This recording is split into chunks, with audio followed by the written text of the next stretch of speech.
Hi guys, it's Moz. As you probably are aware, I went to the press day from Airfix where they took us to the factory in the UK where this 1/24 scale Supermarine Spitfire Mk./IXc is being manufactured. And you probably have seen my factory tour video. But before we went on the factory tour, we had a presentation. And part of his presentation was by the designer of this kit called Chris. And he went from the drawings and the research to the tooling. What a designer does to get this kit into a position of manufacture. Fantastic. You're going to love this. I know it's over an hour, because I've also put in at the end some question and answers, but this presentation is brilliant. Now, because this is a working factory, there was a lot of background noise, so I've edited the audio the best I can. So hopefully you'll get a gist of what's being said. I find it quite clear anyway, because I have, up the levels, etc. Tried to remove as much background noise as I can. But as I said, they were producing the Spitfire as we were there. Secondly, Dale from Airfix, bless him, has sent me the original PDF. So I have, because I filmed this on my iPhone, it's pretty clear, but they had it on a projector. And where I can, I've cut in to the actual PDF document so you can see the pictures as I see them, but proper clear from this presentation PDF. PowerPoint, I should say, PowerPoint. So yeah, those are the couple of things. I'll split the video so that you will get the whole talk by Chris. Then you've got the question and answers at the end, and they reveal why they didn't put a pilot in this kit. If you've just come on this channel, would you please give us a subscribe, please? If you subscribe to us, just click that bell, select all, and then you'll be notified when I release a new video. It really does help the channel, and it hopefully will get my subscriber count up. And also, at any point in this video, just click the like button, because likes also are good for the algorithm. Because I want as many people to see this video as possible, because I think we forget what actually goes into designing and manufacturing a kit like this. Okay, anyways, let's get to the video, and you'll see Chris talking about the design process. Yeah, I was incredibly grateful when Luke turned up. So he joined us about a year ago, and Spitfire was mostly a lockdown project I was doing at home, and I'm so grateful that he turned up 6 months before we finished it, because as he's been mentioning, there were a few little things that he noticed that I didn't pick up on. I'm going to start off with this slide again, because as he said, this is the most exciting thing in Airfix designer's life, is when we come across an offset table. It might look incredibly boring, but it's the confidence that you have got all of the shape laid out there from the original designers. And when I first came across one of these, I had no idea how to read it, and thankfully one of the other designers sat down with me and helped me understand between these water lines, and as you're working up, and sort of every line that way and every line this way, there's numbers plotted, and you can almost see it's kind of upside down, but from the tail coming down as it comes back up just behind the canopy, and then it drops back down from the canopy forwards for the engine. That kind of shape, slightly inverted, upside down in those numbers as it's and you can plot it out, and it's like an adult's version of dot to dot. So that really enjoyable game as a kid, I get to do it at the beginning of a project. Just plot out all these numbers on flat sections like this, and as you go from each station, you're working from the front to the back, plot out, and you begin to see the shape appearing as you go along. As I'm sure you can imagine, it's very satisfying. So I don't know, has anybody used CAD? Anyone know much about kind of 3D CAD software, little bits and pieces? Yeah, so relatively, there are different versions of how you can build stuff in CAD, different software packages, but for us, we use something called parametric, which is you start with very simple shapes and you build your way up. There's maybe for TV and film industry where you want to make something quicker, it's more like molding, imagine using clay, you sort of freeform, you poke and push. Quicker way to do stuff, but it isn't as accurate. So we use parametric more for engineering kind of sides of things, and you're working very simple layers upwards. So down here is my Excel spreadsheet of all those numbers we saw on the offset table, where I've had to convert them from inches to millimeters, and then from full scale down to 24 scale. So rather than me doing for each one of those, create a little spreadsheet. Love spreadsheets. So you start off with something like this, and then you can create, like blend these individual sections together, and you start to make surfaces like that. So this is where we'll start on any design. Just the basic shape, and you think, oh, thankfully that looks something like a Spitfire. I'm probably going along the right lines. And then from there, almost immediately, you start to have looking at the finer details. You think, surely there's some way before you're looking at panel lines.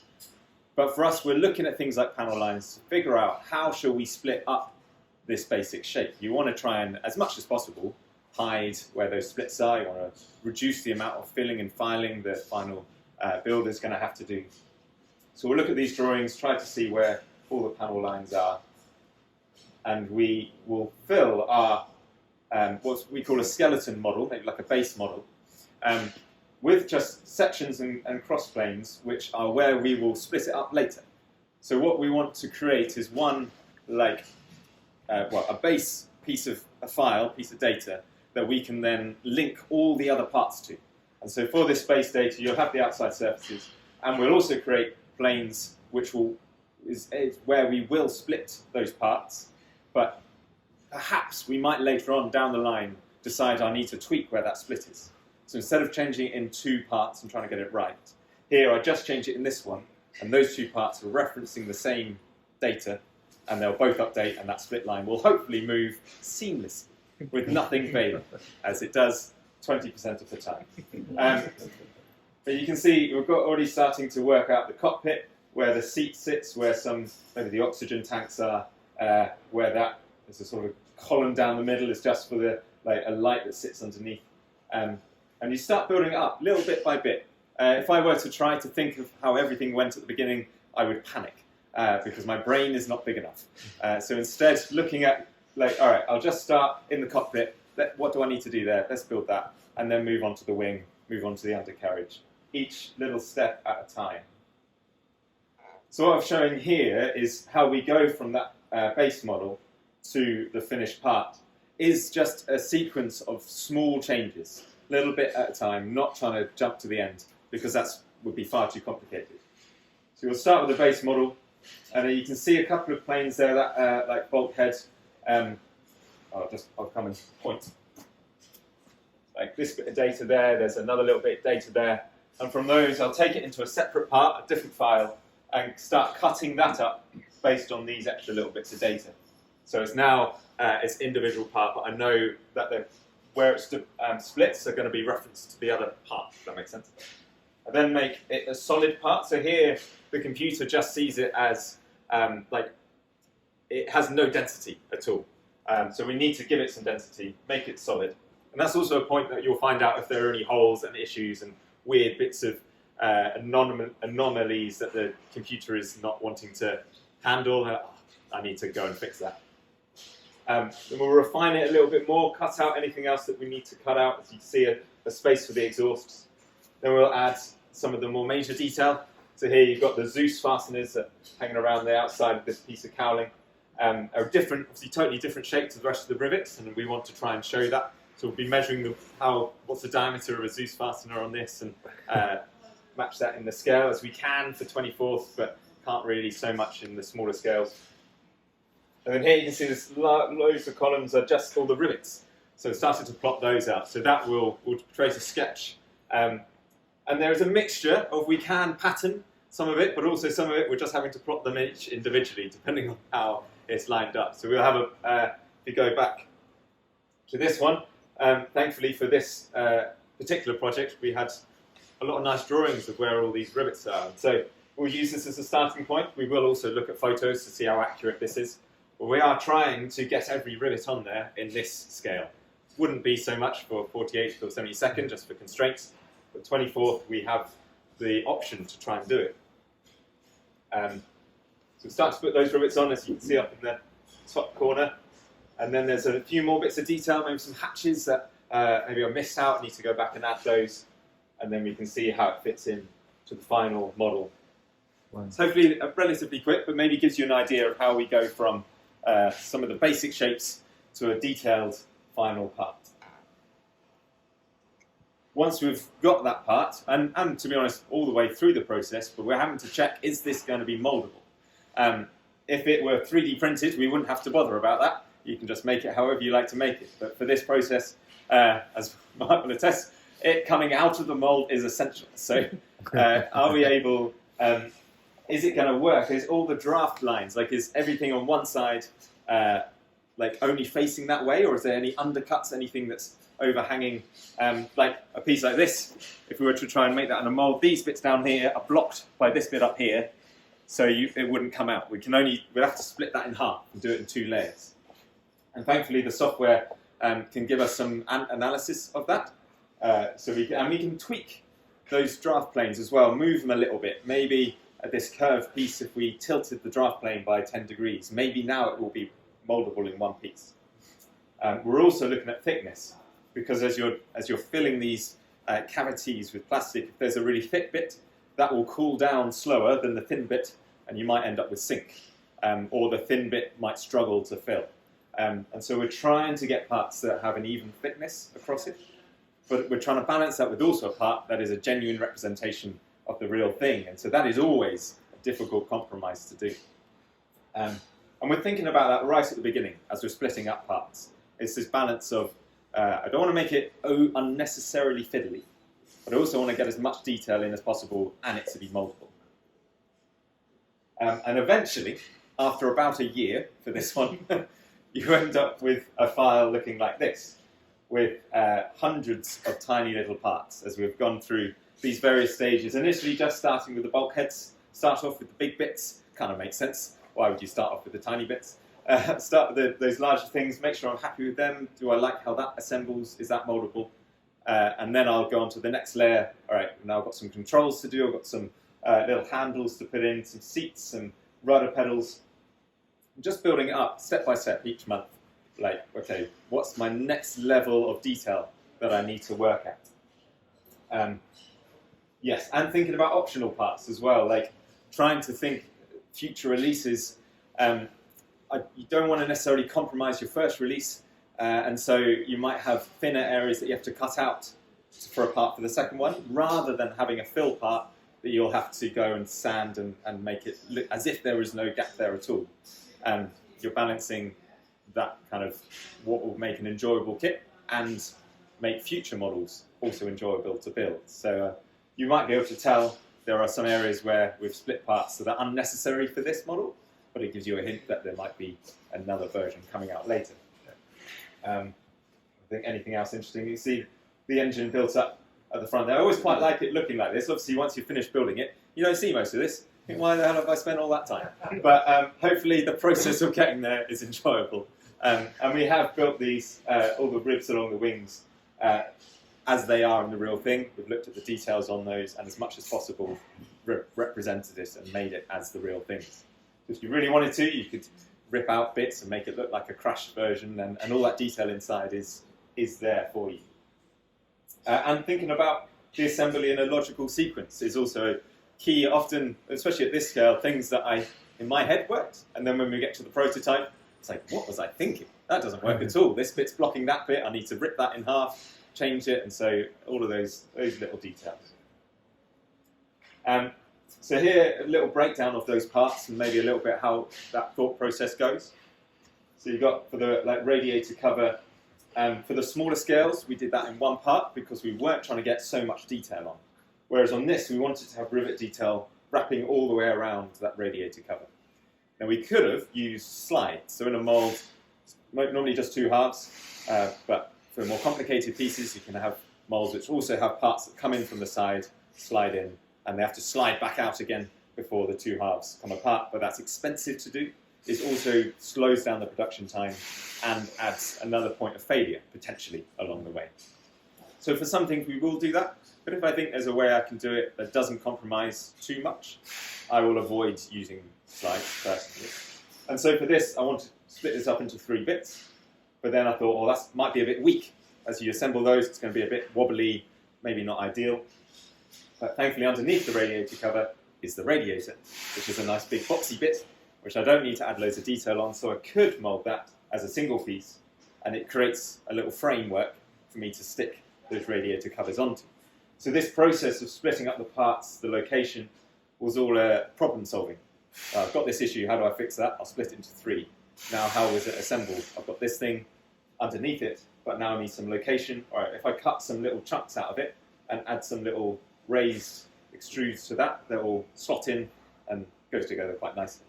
So that process isn't like something I've thought about before I've started the whole project, but they're little problems to solve as you go along, and that is the thing that I love about this job. With these little problem-solving challenges each day. Come in, think maybe I've left the day before with something that I just couldn't get my head around, and just like frustrated, just wasn't working. And actually walking away from the desk, I'm a little bit of time away, sleeping on it, coming back, like, oh, what if I try that? So I'll build that the next day. Maybe it works, maybe it doesn't work. But after a few times of doing that, eventually we find a good solution. And doing that multiple times over months, you end up with a complicated assembly like the engine, which looks overly complicated there, just for the fun of it, just because it looks nice. We eventually get there. The engine for me in this kit was the most tricky part of the whole thing. I think mostly because they're often covered up as you're trying to look at photos. It's a hidden area. But also the Merlin engines have as much variation in them as Spitfires do.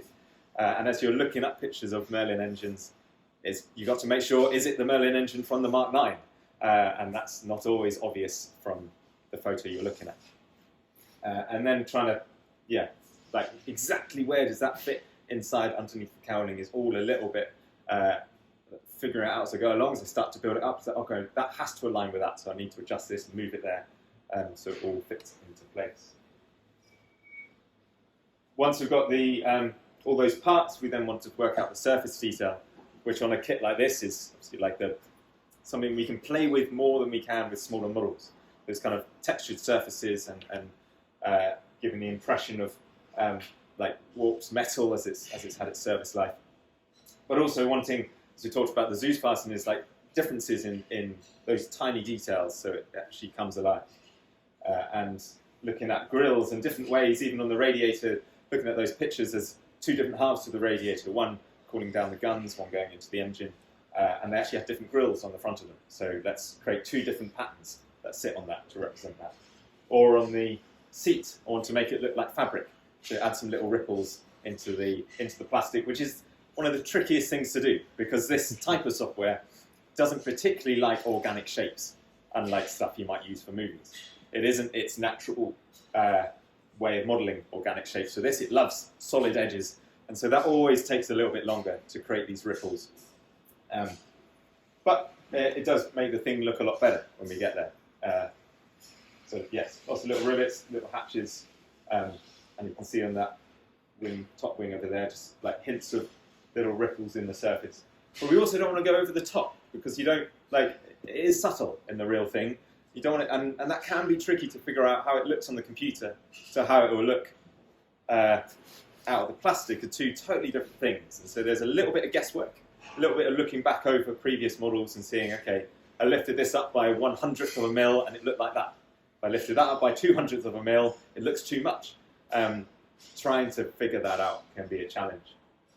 I did have another thought came to my head as I was saying that. What was it?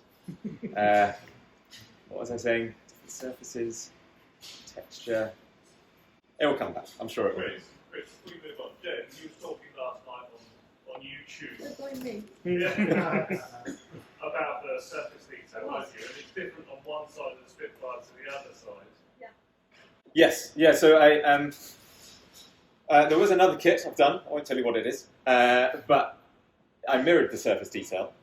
I don't think I've heard anybody mention it, but for me it came out as like, that's irritating. And I've always just been a little bit annoyed that I know those 2 things are the same. And it's like, it just doesn't feel believable. And so on this, I didn't want to do that. But also, adding those little curved surfaces takes a lot of time. So it's this balance of how much time can I spend on this? I can't spend 2 years designing it. I'd love to, but I say I'd love to. That's a lie. So some bits I copied and some bits I did differently. And so you're trying to, okay, if I copy this but I change where that one is, then actually the whole thing looks different. Trying to have that balance between efficiency and the final thing looking interesting and different. And then we are, comparing it to photos of the real thing. Sometimes it's tricky to get, especially actually photos from the top of the wing, not that that is one, because they're often taken when they're banking in flight and they're a really long way away. So that can be a harder detail to get. It's often a lot easier to get the underside. But even when we're taking photos of the underside, it's tricky to get the whole thing in one photo. And so it's like you've got a collage of these photos and trying to match up, okay, I counted 8 rivets there. Is this the same, like, where does that line split? I don't want to have double if there was only 10. So always looking back, flicking between photos to try and get that looking right. And eventually, yeah, hopefully something that looks as detailed as the real thing. Into the engine, these like different pipe works and different thicknesses and how they link up, and trying to figure out ways that they could sort of lock in place, but aren't overly large location because it's an area that you'll see, and I can't have a big pin there because that won't look right. So trying to figure out how I could use what I'm working with, but still make it feel like a relatively positive location as you're getting into the fit. And little extra little pieces like this wing fillet is separate on the real thing, as we've seen going through photos of people servicing them. That bit's always off, so it would be quite nice to have that as a separate piece. If you wanted to present it as an aircraft being serviced, you can take that off. But it also then actually helped with putting the engine in place, because there's some pipes that run under there. You put the engine in and you pop those bits on afterwards. So looking at how the real thing is built is actually really helpful for figuring out how to split the thing up and how to do the structure actually. So for the engine, these big cradle parts in the kind of green, see it's strong enough to hold the real engine, which is a lot heavier than our little plastic engine. And in this scale I could represent it. And so that is the structure for holding our engine on, and the location matches how the real thing is. And so understanding that can be really useful. What we always have done in our design process is create a 3D model, create a prototype model after we've done the main design. We'll send it out of house to a 3D prototype company and get that back and build it up, which takes a little while. But we have recently just actually invested in our own 3D printer because the prices have come down. For the stuff of this resolution, which is about 1/100th of a mil, these printers were costing about 20,000, quite a lot. And as that technology is updating, it wasn't worthwhile. But now we can pick one up for about 8,000. It's a little bit more sensible for us to have one in-house. And so actually our new designs, I'm getting to like test it as I go. And so I'll figure something out, like, oh, that might work, might not work. I'll send it to the printer next day, have the little parts to put together, tweak it, which is very exciting. But we didn't have that for this kit, because that's so new, our own one. But we did do a print, which at home, my wife was very excited when this box of 400 odd parts arrived, and they were just a big pile, and I had to sort them out across all of the tables that I could find in the house. And it was like this for a couple of weeks. Yes, she was very keen for me to get back to the office as soon as I could. So laid all these parts out, tried to group them as much as I can into the sections that I'll be building up, rather than every single part. Tried to hunt through the 400 for that little like control dial that I was trying to find. So after doing this, I actually, to be honest, I find it very therapeutic. It was quite nice. I'm sure your modelers, that's kind of part of the joy. It's a distraction from all the other things that I have to think about. All I have to do is line up all of these as neatly as I can. My boss might not be too happy with how long it took, but it was very enjoyable. And I'd say made it more efficient in the long run. And we start building that, and every little part I'm trying to figure out, could I have done this better? Because at this part I can make any changes that I want to make to the kit. Nothing is off limits.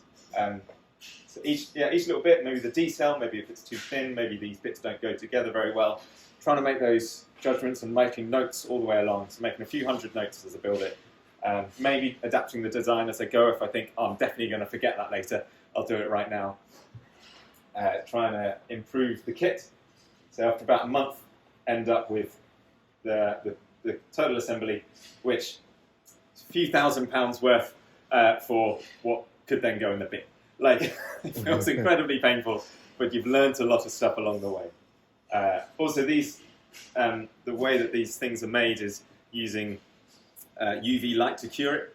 And so if you leave it out on a windowsill, it sort of goes too far, the whole thing starts to go floppy, and then it looks like a very sad pile of plastic for, again, a few £1,000s. But it doesn't matter by that point, because we've learnt everything that we need to learn. And so for this particular project, one of the big things that I changed, I thought it would be a good idea to join the fire bulkheads along with a spar to make everything feel really solid. And so that the wings and the fuselages have this one part that is like a continual part. But actually, as I found for assembly, it just made it overly constrained, and it made it very difficult to actually get everything to line up exactly how I wanted it to line up. Also here, these little bits of location, you see there's like a cutout on the inner part and a cutout on the fuselage, similar to this little hole. That side is not lining up. So I added some little tabs just to help that fit into place. So little things like that, you're tweaking, like, okay, this part didn't fit well, I need to add some more location. Or this part is overly located and is causing more issues. So there's always this little fine balance. Sometimes it's too much, sometimes it's too little. For this project, unlike a lot of others, mostly because it was done over lockdown, we actually didn't have a scan to begin with, which could fill you with a little bit of nervousness. But as we've done so many Spitfires in the past, and we had all the original drawings, felt very confident that the shape was going to be right. That's what I was going to say. I have done involved with one other Spitfire that Airfix has made, which is our starter set we've recently done, which has about 10 parts in it, which I got to like do the initial bit of designing and then Paranjit took over.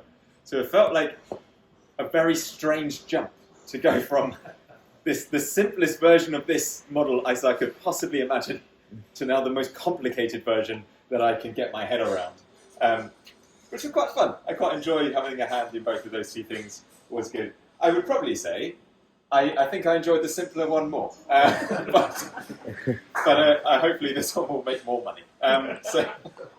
But what we did do after kind of getting towards the end of the design was go and scan one, as we now had a Luke, very useful Luke. We should all have a Luke in our lives. He's my favourite human now, other than my wife.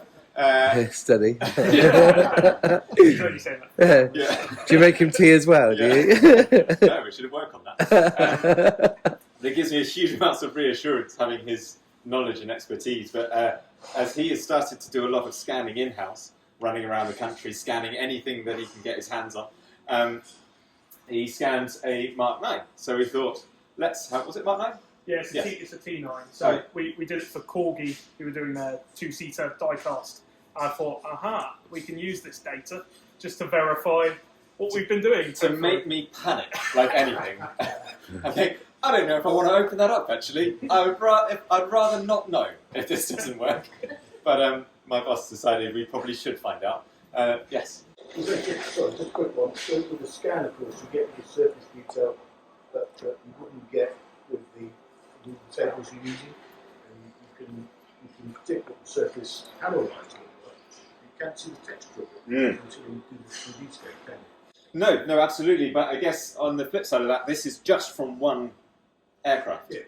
So no, you're totally right. There is some use in that, and so we'll see how big the bulges are, but also looking at other ones to get that detail. But no, totally, it can be really useful, and some of the detail of the scan is phenomenal. However, the scan detail is useless for then actually making any plastic parts out, because it's a totally different set of data.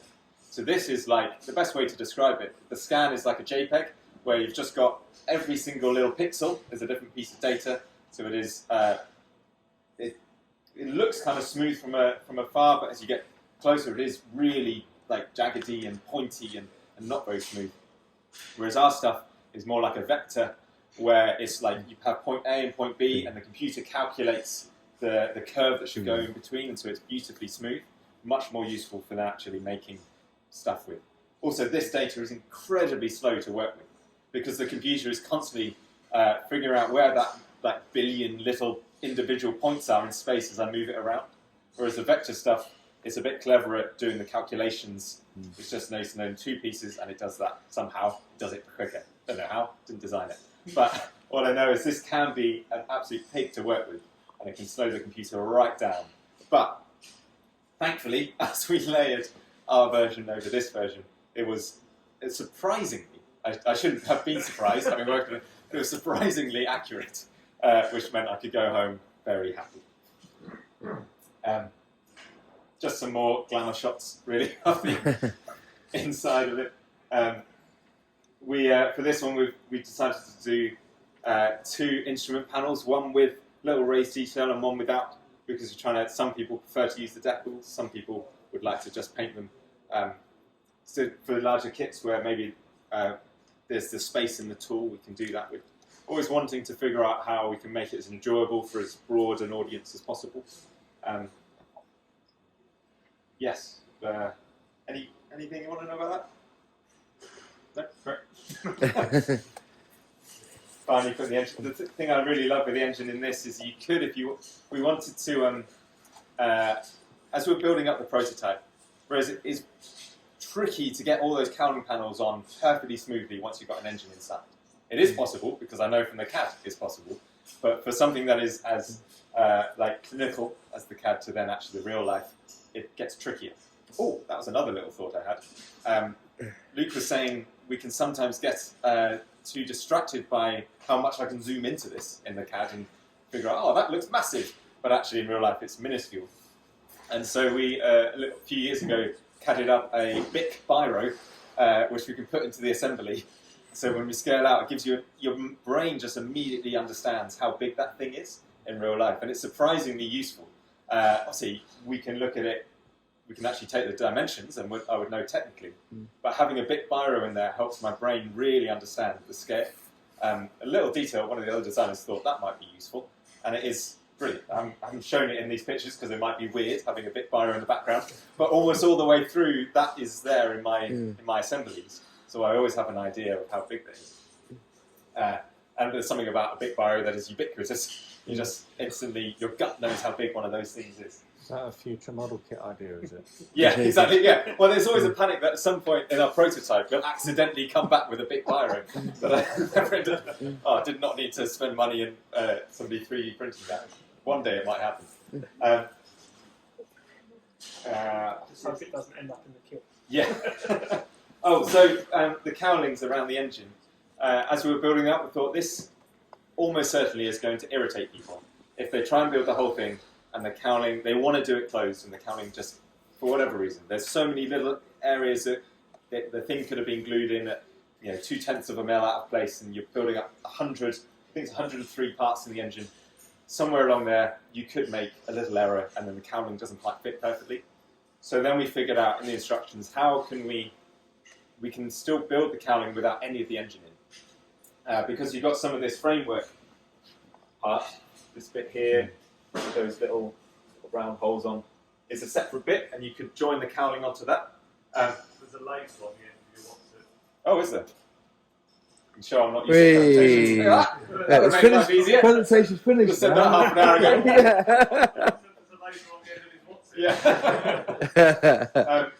So this part here, you can use that to build the cowling on. You can stick the sides onto that, and so actually you can create this thing without the engine inside, but still have the propeller on and the cowling around it. And then if you wanted to, you could build the engine as a separate little model and have on display somewhere else. Exactly. I think it's quite a nice idea. I've said that, on the video, because when Ethan showed me around at the Creator Day, and I just saw the engine there, I just said, and even the cockpit as well, just do the engine cockpit. Yeah. It would look. And if you want to buy 2 kits to do that, that would be even better. I'm trying to sell them, Yeah. Make them. So little things like that at this scale would be quite nice to be able to do. And it's would you do that? Was that sort of thing you could do? Sell it as a separate. Something we've discussed, but with all that hard work you put into it, you know what I mean? Yeah, and hopefully you've noticed in some of these more recent, especially larger scale models we've done, is put things on frames based on the stage that you'll be at in the build. So almost all of the engine parts are on one frame to try and make that a little bit more enjoyable. You're not jumping between three massive frames on your work desk. So you can do most of it. Have the rear bulkhead, the firewall is on a different frame, which actually when I built them up is quite a nice part of the display of the engine, is having it built off of that. But unfortunately that's on a different frame because you're using it at a totally different part in the build. It's always been a discussion, but it's also you'd have to spend money on new boxes, slightly different instructions, and maybe, but we're not sure at the moment we'd actually make the money back. No, that's what I understand, is that there was a market for the engines back in the day. You had the steam engines and, and things like that. They were fantastic little things. I can't remember what scale it was either. Was it 1:24? It was a bit bigger than that, but there was a market for that back in the day, It's possible. Yeah, there is no plans currently, but yeah. As we step out, the rest of the detail, filling up the wings, to keep you busy. And I think there's just a few more of that, and that is pretty much all I've got to say. Really, it was a thoroughly enjoyable thing in the end to do. There was definitely points where I lost enthusiasm. I hope that's not too bad to say, but after you're doing it for a year and you're putting on all these little rivets and it's a pain, but it's a thing of love. At the end of it, you get to actually that was well worth all the time and effort, and something to be very proud of, and confident about, and hopefully it's something that you'll enjoy building. Am I right in assuming that in the initial design stages you'll get problems where you design a piece, it needs to be changed, and that's going to have a knock-on effect to all of it if you've already changed it before, and then that takes down a rabbit hole that you don't want to go down. It can do. So that point of the prototype is hopefully where we'll catch any of those. Certainly don't want to catch them after you've got the mould made. We do go through a process with the mould of making little edits. Hopefully taking material off of the mould is the ideal, because it's a lot harder to weld material back on, but sometimes we do that. And so for this, I think we're in about 3 or 4 stages. They'd send us prototypes, test shots. We'd build it, think that fits a little bit loose, that fits a little bit tight, tweak the final metal. But for that, we're trying to avoid any knock-on effect, as you're saying, as much as possible. But for the prototype, I'm not too fussed about that knock-on effect, partly because of where we've built it up from that skeleton model. And if I've been clever enough, it should update relatively well. And so that's about me setting the constraints for all the rivets against surfaces that actually it matters about, and not just leaving them in thin air that the computer doesn't actually have any reference to what that should be connected to, so that when a surface moves by 0.5 mil, the rivets move with it and it all sits in the right place, kind of thing. So if I've done it well, it doesn't matter. But often I'll do it and you're like, oh, it's falling apart, and I have to go and make some more changes, and eventually we get there. Especially when you get to models of this size, probably the first 6 months, the CAD's looking wonderful. The second 6 months, it starts to look like an utter mess, and I've just been sweeping things under the rug. And you're like, nobody else touch this, please. I know exactly how it works, but if you touch it, it might fall apart. Well, that's not what I'm aiming for, obviously. But after 400 or so parts, I don't know, probably 500,000 individual features that go into it, you could imagine that it starts to get a bit messy. So that's kind of why each designer runs a project themselves. We will talk to each other and ask opinions and show each other once a month at a meeting and show each other's CAD and get some opinions like that. Or Luke's, I think, says, "Oh, do you want me to look over those rivets?" No, I don't. I really don't want you to. But unfortunately, he has to and show me all of those details. But we are working on a project individually because I know exactly how all those 500,000 features have been built and why I've done it in that order and how they relate. Whereas somebody else jumping in could be an absolute nightmare for them to pick up. So that's how we work. Yes. I think, what have we got next? Schemes. Oh, no. Oh! Still got more. Sorry, I'm waffling. I've already talked about some of this, so I won't talk about it too much. As you said, we try to put parts into frames based on how you're going to build it. So there's a picture of our the tool layout, and you can see all the laser again. The ejector pins, these little marks where they're going to hopefully push the part off. The feed gates coming in. Yes, and the sprue runner all the way around. You can see some slides. So for this cowling part, I did use slides because I didn't want to have big joins that you'd have to glue together at the end on such a visible part. So we did use a couple of slides to get the details on here, and here you can see that in the plan. And I create a big spreadsheet, another spreadsheet, splitting up all these parts, where I'm trying to figure out how are you going to assemble them, what sequence is that going to be. I think I've probably had about 7 or 8 versions of this tool plan by the time we got to the end of like, no, that's the order that we should put them in, this is the part, the frames they should go in. That bit of process. Actually, some of you will see today, you'll go see some of the molds, but we get some photos from the production in China as the molds are being created. You can see a little bit simpler here with, actually that's the inner bit, this is the cavity, but here you can see some of the details of the bit of copper that's going to spark erode the detail in onto the metal. It's quite nice to see these processes come along. The first set of photos we get from them is just big blocks of metal. Well, that's great, that means nothing to me. But a few weeks down the line we see some holes cut out of it. It's a little bit more enjoyable. I didn't realise I had these slides, literally just told you about all of this. You can see these test shots, so as building up, we'll find those little issues, go back and forth, trying to refine it. Take off some material where we need to, so this bit was a little bit tight, so I wanted to remove some material from here, so hopefully get it fitting better. So for that, I will take a little measurement of it, I'll scrape some material away, measure it again, does it fit better, scrape some material away, okay, this fit feels nice, I think they need to remove 0.25 mil from here, so go ahead and do that. That's that bit. So I could have done that a little bit smoother, but hopefully you got all the information you needed.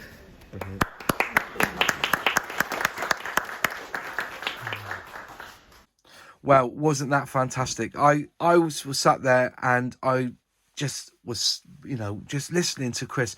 It's brilliant. He can really tell a story, can't he? It's brilliant, going from the fact this was done in a lockdown situation, so he was doing it from home, and, the fact that they had to get the parts in from a 3D printer partner, to create these parts, and then building the model together at home. Fantastic.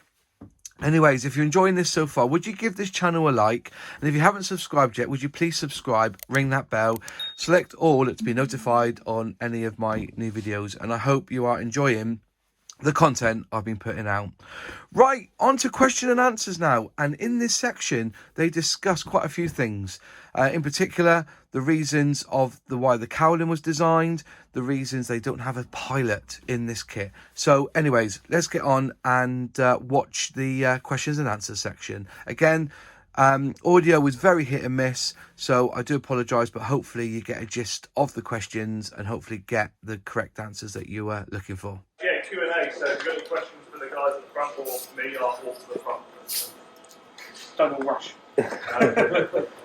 Still on Moz, you've got... Oh, you definitely... Are there any plans to do mine? Well, the wing isn't set up to do it, is it? So I think the Tamiya one has an insert, from what I remember, where the cams are. There's obviously a bit more of a substantial change behind where the gun bays are. So we went with no, essentially, to keep it simple. Just went with the C. There's plenty of schemes in there. So, not at the moment, sorry to say. Yeah. When you're designing, you're mentioning about the problem with the engine cowlings. If you built the engine, you can't put the cowlings on. Isn't part of the problem that the thickness of the cowling is definitely not to scale? Yeah. Because the stuff on the front of the cowling is what, a couple of millimetres. Yeah, absolutely. Scale that down, your parts are a lot bigger. So does that also impact on things like the ribbing in the wings, where you're trying to wrap any concept of the wing? Yeah. You have to take account of that thickness. Yeah, absolutely. I mean, so for this one, this particular model, because it's the 24 scale, you actually can just about get everything in. Being able to, that balance between, as you say, the thickness and whether we've got enough space. So there's some, on the top part of the cowling, there's a slightly thin section just to allow for the top the engine blocks to fit inside. So you actually can build this one with the cowling and the engine in. But just there is so many opportunities for that to go wrong as you're putting 100 parts together. But if you wanted to, do it. It is possible. Especially, you might want to build it with just one part of the cowling off, so it kind of looks, and I think it's a really nice way to do it. But especially on smaller kits, but still to some degree on this, totally right. The metal might only be 1.5 mil thick in real life, and we need to make it in scale about 1.2 mil thick. So 24 times issue, like it just doesn't work. Probably one area that is always the most tricky is on the trailing edges of wings, where in real life they do become very, very thin, and we just can't go that thin. It wouldn't be moldable. So we go down to about 0.35 of a mil, but that's then only on one half. So then if you want the two halves to come together, that might become 0.7 of a mil, and that can look quite thick. Which is why we might try to create the tail end, the trailing edge, just to be on one half, because then I could get it to half that thickness, 0.35 mil. And then the other bit will need to have some sort of power line underneath joining bit, but it allows us to get the trailing edge as thin as we possibly can. So that's always a little, especially when we're working on the scan actually, because how the curves of the wings come together, they're obviously coming to that very fine point, but I need to come to like quite what feels in the CAD a lot thicker. So it's figuring out where do I start making that compromise along the aerofoil of the wing, at what point. So we've obviously got the thickest part, that's fine, and then somewhere from there I need to start deviating from that shape in order for it to come down to the slightly thicker part, but without you ever noticing where that jump is. So yeah, absolutely, those tolerances is, along with moldability and assembly, those are the three challenges, I guess, that we're always finding problem solving and finding the best route through. But if it comes down to a choice, then the outer surface form has to be the thing that we'd aim for that, absolutely. Yeah, not countering that. It's not 100% to scale. Totally, yeah. The outside is always the priority for sure, and we might adjust, mate. I think for this one, I did have to drop the engine by a couple of tenths of a mil to be able to get the top on. It's like negligible, but I had to make that little compromise because otherwise the plastic wasn't going to work. It's probably worth mentioning there are limitations within the material. Well, styrene inherently doesn't like flow through thin wall sections, so it's creating a perfect storm. So you'll note obviously on the wings of the latest models, it's very, very thin around the edge, and it's taken a lot of work to get the balance right between filling and flashing. What it wants to do is, plastic will always want to go where you don't want it to go. It's the inherent nature of it. So we're running the mould slightly hotter than we would do, so obviously we have to increase the cooling time. It's purely to get the flow rate through, because obviously, as you know, over older kits, 30-year-old kits, anything without scale, you have a big thick section, nothing was right. So the guys have tried to maintain, it's that compromise, that balance, keeping that wall thickness as authentic a scale, but take off being able to physically fill it and keep it repeatable. And within the confines of the system. Unfortunately, it is always a compromise there. But you'll see that when you take some of those molds and you hold them up to the daylight, you'll see it's very, very thin. Through the test shop. Part of what we did early on, when we first got the tool back, we moulded it without any colour on it, without any master batch additives. Purely on the basis, you can see a lot more what's going on. You can see the thickness of the sections. It's not, it's opaque, so you can see if you hold it up to the light how thin it does get in place. It's hard to do that with the grey. It does work with the grey, but we can get a better idea as to where we need to open up gates, open up runners. The film system for here, this has been increased over the test shops that were produced in China, purely on the basis that we start to do some short areas. Certainly through these areas here, you notice on these ones there, we're getting continued shorts through that region there. So what we've had to do is mould it at the fat, obviously, and increase the thickness. We haven't actually attached the wall thicknesses anywhere, we have had to do that previously, but purely by the run and the gate system to try and get it. It wants to overpack there, it doesn't want to fill here. So it's a compromise here. You might put too much plastic in here, hold it out to get that pack there, keep that spar nice and straight, but at the same time, you've got to fill those thin sections there. So It's great. So, yeah, just taking it within scale, but off the out scale, and it can actually work. Just a question. When you're designing the kit, is there certain times you think plastic's not going to cut it?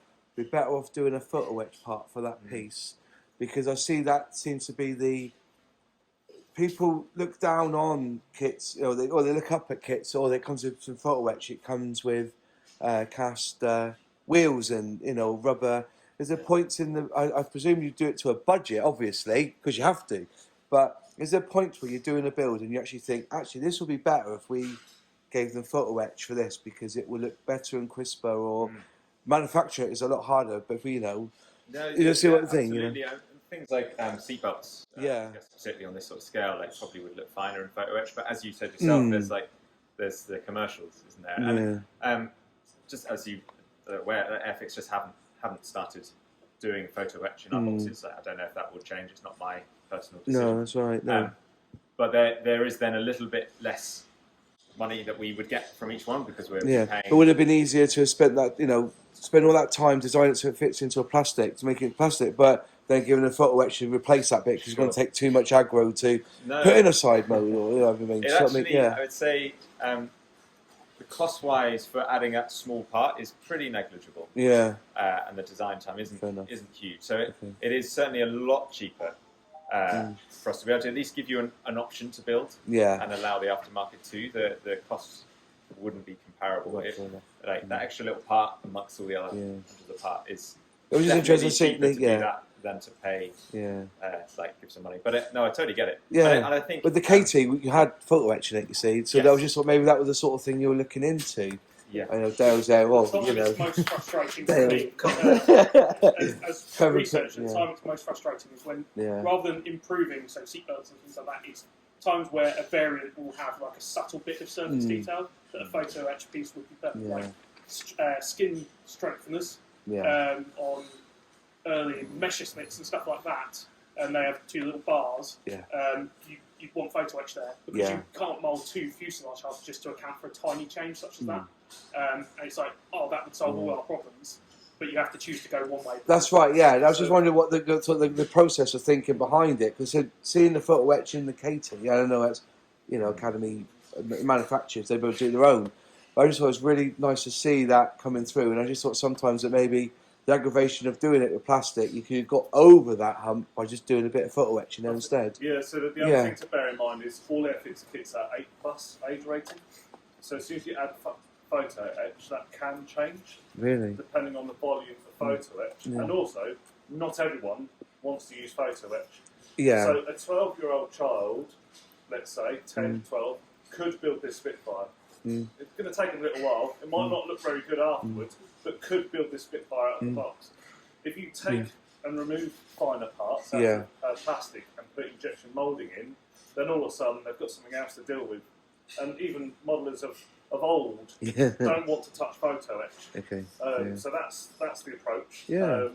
We have partnered with aftermarket people in the past, and I'm talking to some at the moment.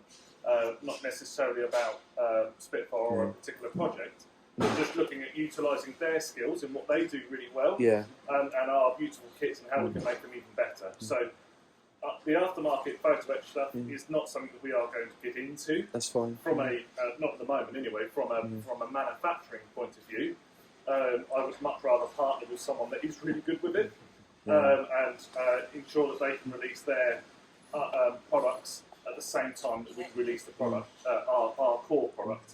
At the moment, that's not happening because I haven't signed any commercial deals with them. So which is why there's no aftermarket physical parts. There's depth sheets for the Spitfire. Yeah, I get that.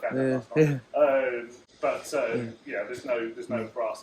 Question about the undercarriage and the weight of the actual thing with all the bits and pieces on there.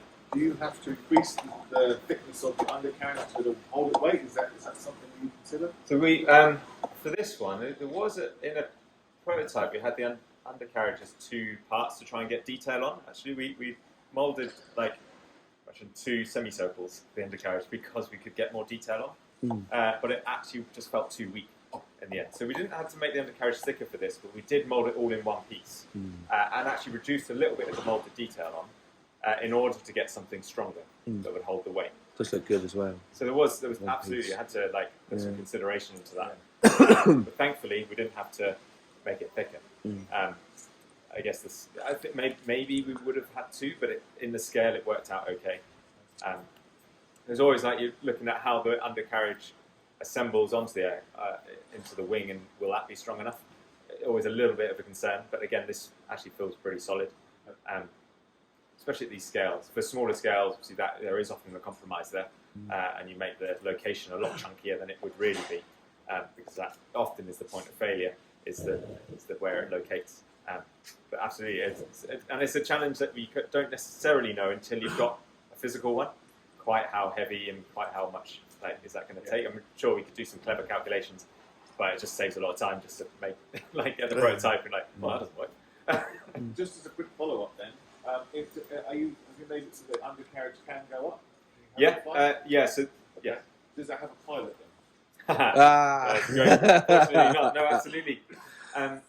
So we did do it with the undercarriage up because it's not a lot more effort for us to do that, and it's not a lot more expensive to do that at all. Because the door part can be the same, the wheel can be the same. For us, it's just a different leg. There's only 2 extra parts in the whole kit to do the undercarriage up. But adding a pilot is quite a lot more money, quite a few more thousand to our production, because I am not a sculptor. If I tried to do it, it would look like a Lego man. It's just not my skill. Ripples in the sea. So we'll do that.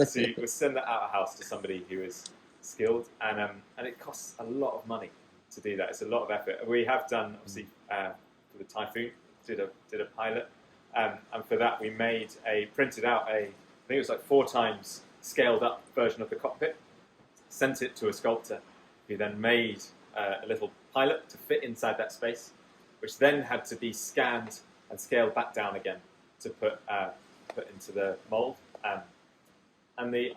Unfortunately for people who like to add the pilots, we just didn't see any with it built really.